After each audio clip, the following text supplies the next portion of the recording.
चलिए अच्छा शुरू करते हैं मोशन इन अ प्लेन। इसमें देखो हम क्या देखेंगे, इसमें सबसे पहले तो ये 3D में पढ़ेंगे। हम किसमें पढ़ेंगे? 3D में। जो इस चैप्टर में पढ़ेंगे वो 3D में पढ़ेंगे हम। तो इसमें एक 3D में क्या होगा, 3 डायमेंशन होंगे, एक्स वाई और जेड।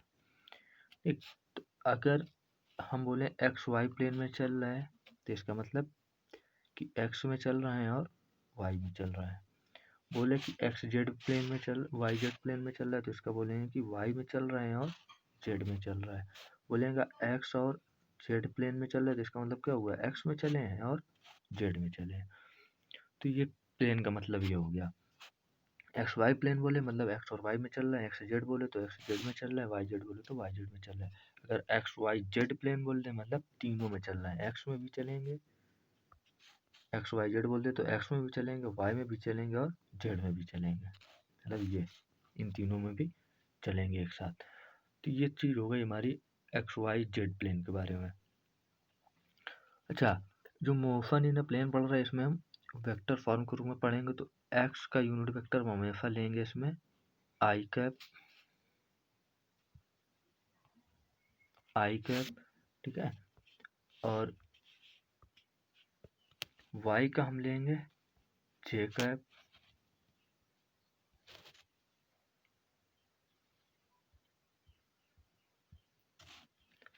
वाई का लेंगे हम जे कैप,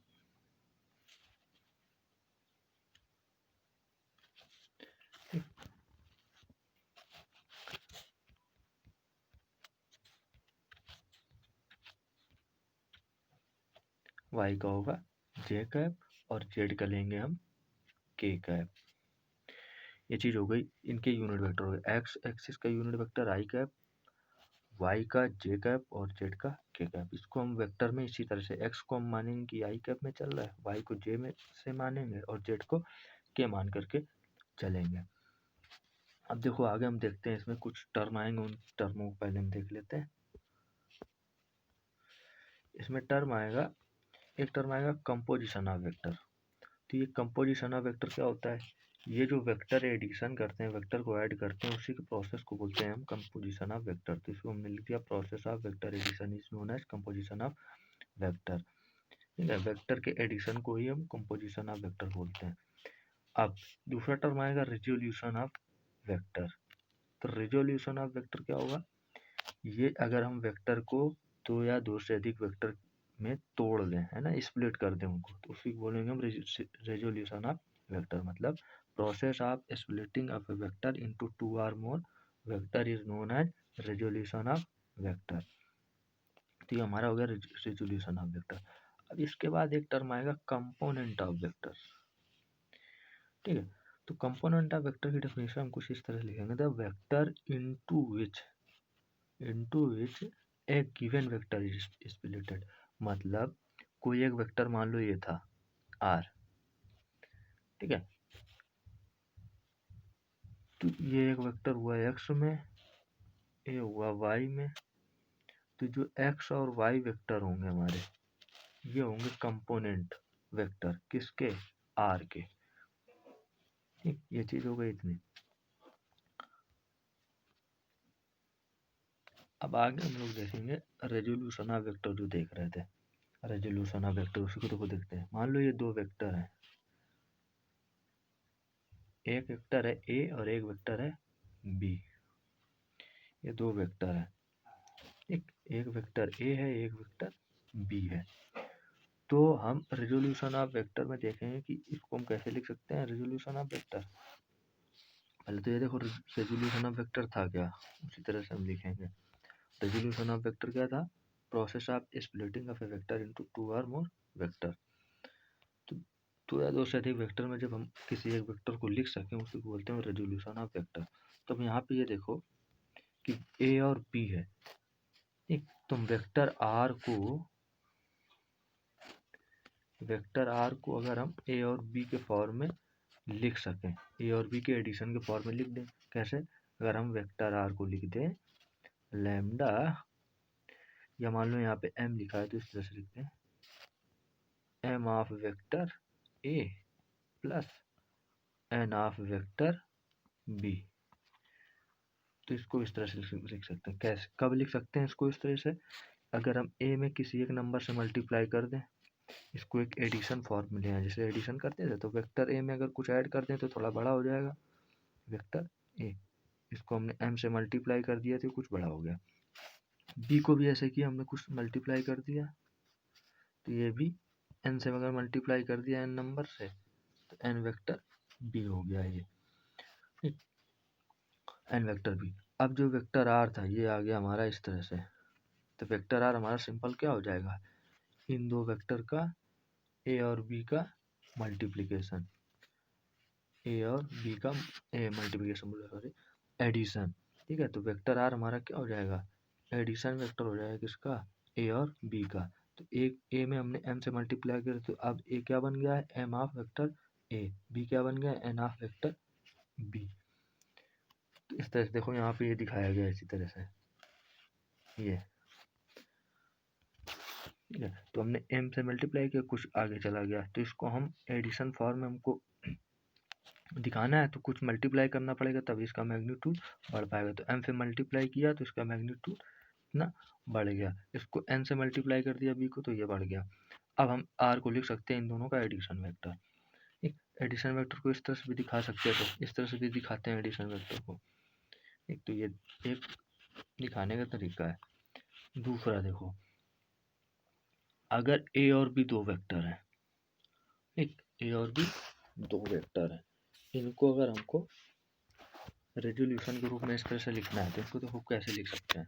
मान लो इनको हम ऐसे लिखें, एडिशन के रूप में हमको इनको लिखना है तो हम क्या करेंगे, कोई वेक्टर आर है, ए और बी को लिखना है तो मैं सीधे सीधे ऐसे लिख देंगे, lambda of vector A plus इसको म्यू लिख देंगे, म्यू ऑफ वेक्टर बी। ये वेक्टर ए और वेक्टर बी, इस तरह से इनको हम सीधे सीधे लिख सकते हैं। लैम्डा क्या है, कोई रियल वैल्यू है ना, रियल नंबर को किससे लिखते हैं, आर से। म्यू भी क्या है, कोई एक रियल नंबर 1 2 3 4 5 कुछ एक नंबर है, तो इनको हम इस तरह से लिखेंगे रेजोल्यूशन फॉर्म में। कुछ नहीं, किसी भी वेक्टर को अगर ए और बी का रेजोल्यूशन फॉर्म में लिखना है तो लैम्डा और म्यू से, एक को लैम्डा से मल्टीप्लाई कर देंगे, को म्यू से, मतलब लैम्डा और म्यू का मतलब इसमें क्या है, एक रियल नंबर। ए को किसी एक से, जैसे एग्जांपल इसमें ले लें, मान लो एग्जांपल हम यहाँ पे ले लें,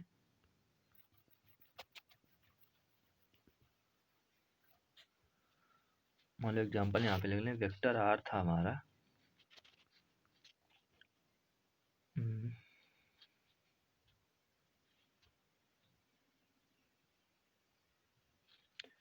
5 vector A plus 6 vector B, ठीक, 6 वेक्टर बी। बोल रहा है कि ये आर वेक्टर है, इसको छोड़ो आगे देखेंगे, आगे एग्जांपल कराएंगे, अभी थोड़ा और समझ लें, सीधे एकदम समझ में नहीं आएगा, ठीक है। तो इसको इस तरह से देखा है। अब आगे हम ये देख लेते हैं रेक्टेंगुलर रेजोल्यूशन। रेजोल्यूशन में भी एक टाइप होगा, एक रेक्टेंगुलर रेजोल्यूशन का मतलब दो वेक्टरों में हमने तोड़ा है वो दोनों आपस में क्या हो, परपेंडिकुलर हो, वो दोनों आपस में परपेंडिकुलर हो, इस तरह से। तो किस वेक्टर को हमने तोड़ा, हमने एक वेक्टर ये था, इसको हमने इन दो फॉर्म में तोड़ दिया है, एक ये x और एक ये y, इन दो फॉर्मों में हमने इसको तोड़ा है। तो ये दोनों क्या है, अब इनको हम बोलेंगे कि ये रेक्टेंगुलर रेजोल्यूशन है, किसका, वेक्टर आर का, वेक्टर आर का ये रेक्टेंगुलर रेजोल्यूशन है। एक्स को अच्छा हम क्या बोलते थे, आई कैप, वाई को हम जे कैप लेते थे। तो अगर ये एक्स से कितना एंगल बना रहा है, थीटा, तो जो एक्स एक्सिस में वेक्टर टूटेगा, कंपोनेंट होगा या रेजोल्यूट करें, उसको हम बोलेंगे mod of vector R cos theta, और जो वाई एक्सिस में तोड़ेंगे उसको हम बोलेंगे mod of vector R sine theta. इस तरह से इनको हम दो फॉर्म में तोड़ देंगे।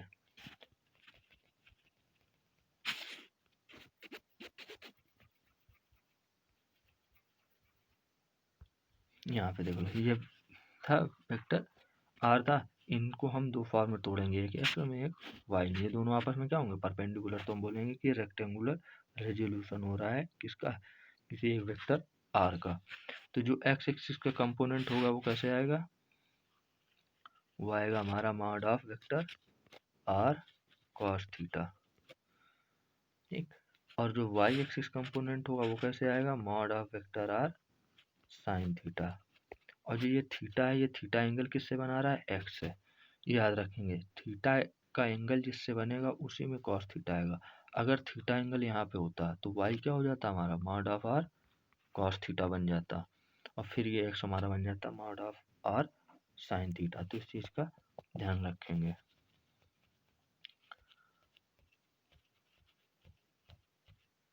तो ये बात हो गई रेक्टेंगुलर रेजोल्यूशन की। अब देखो, एक ये जो रेक्टेंगुलर रेजोल्यूशन देखा था, इसमें एक चीज और देखते हैं। इसमें एक चीज क्या देखते हैं कि जो तो हमारे वेक्टर आए इस तरह से, इनमें क्या है, ये हमने क्या निकाला, मान लिया इसको हम ले लेंगे y है, ये हमने y ले लिया, ये है x। ये क्या बन रहा है, एक राइट एंगल ट्रायंगल। तो राइट एंगल ट्रायंगल में क्या होगा, मॉड ऑफ वेक्टर r का square equal to x square plus y square. X component हो गया ये वाई कंपोनेंट है, ठीक। इसको हम आप सीधे लिख सकते हैं आर स्क्वायर। ये एक फार्मूला बना x square plus y square, मतलब हमने आर के मैग्नीट्यूड को दो पार्ट में तोड़ लिया, एक्स स्क्वायर और वाई स्क्वायर में, ठीक। तो अगर हमको आर पता हो और एक्स पता हो तो वाई निकाल लेंगे, या एक्स और वाई पता हो तो आर निकाल लेंगे। इस तरह से हम निकाल सकते हैं। क्वेश्चन देखते हैं इस पर। इसमें लिखा है कि one of the rectangular components of a velocity of 100 kilometre per hour is, मतलब इसने एक पूरा vector mod of vector R दे दिया इसने, या इसको इस तरह से देखें कि इसने आर दे दिया है, कितना दे दिया है 100। उसमें एक कंपोनेंट बोल रहा है एक्स कितना है 50, बोला है कि दूसरा कंपोनेंट निकालो। सिंपल है, यही फार्मूला लगा देंगे हम, x square plus y square, ठीक। इस तरह से ये फार्मूला हम लगा देंगे इसमें। जब ये फार्मूला लगाएंगे तो हमको वाई स्क्वायर हमको पता चल जाएगा कैसे। अब आर की वैल्यू क्या है इसमें 100 का स्क्वायर। अब एक्स क्या है 50, तो इधर आएगा तो ये 50 का स्क्वायर इस तरह से हो जाएगा इक्वल टू वाई स्क्वायर। अब देखो इसको सॉल्व करने का तरीका, हम सीधे y इक्वल टू लिखते हैं, y equal to under root, ये y इधर आएगा, यहाँ से y जब निकालेंगे तो इधर आके अंडर रूट हो जाएगा, तो ये हो जाएगा 100 स्क्वायर माइनस 50 स्क्वायर का अंडर रूट। तो इसको इस तरह से लिख सकते हैं 100 प्लस 50 तो कितना हो जाएगा 150 इंटू 150 सब्ट्रैक्ट करेंगे कितना हो जाएगा 50। तो y कितना आ जाएगा हमारा, आ जाएगा 50√3। तो हमको y की वैल्यू दूसरा कंपोनेंट पता चल गया। अच्छा, अब इसको दूसरे तरीके से भी हम कर सकते थे। किस तरीके से कर सकते थे, दूसरा तरीका हमारे पास ये था कि अगर हमको ये r दे दिया इसने कितना 100, एक कंपोनेंट दे दिया ये कितना 50, हमने कोई एक कंपोनेंट मान लिया, ये दिया हुआ है, हमने मान लिया कि x दिया था, ठीक है। ये हो गया थीटा एंगल, हमने मान लिया किसी थीटा एंगल का, लेकिन दूसरा तो ये परपेंडिकुलर होगा y, है ना। तो इसको हम लिख सकते हैं कॉस थीटा। कॉस थीटा क्या होता है, ये क्या हो गया हमारा बेस, ये हो गया हाइपोटेन्यूज, तो हो जाएगा 50/100, कितना है 1/2। तो कॉस थीटा कॉस कितना एंगल लें तो 1/2 है। अगर हम कॉस 60 ले लें, इसको क्या लिख सकते हैं हम कॉस 60 1/2 को ट्रिग्नोमेट्री में, तो थीटा इक्वल टू कितना आ गया 60 डिग्री।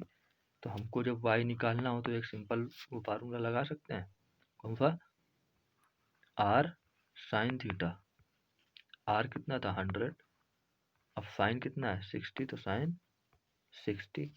अब साइन 60 की वैल्यू कितनी होती है साइन 60 की वैल्यू होती है √3/2, तो ये कितना हो गया 50√3 आंसर आ गया। दोनों तरीके से हम इसको कर सकते हैं।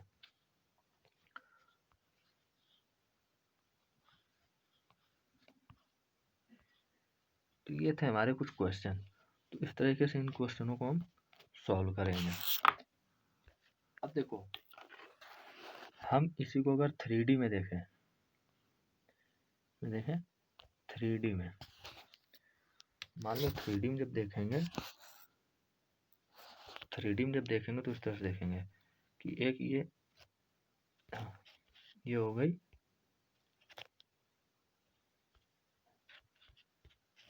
ये एक्स वाई और जेड।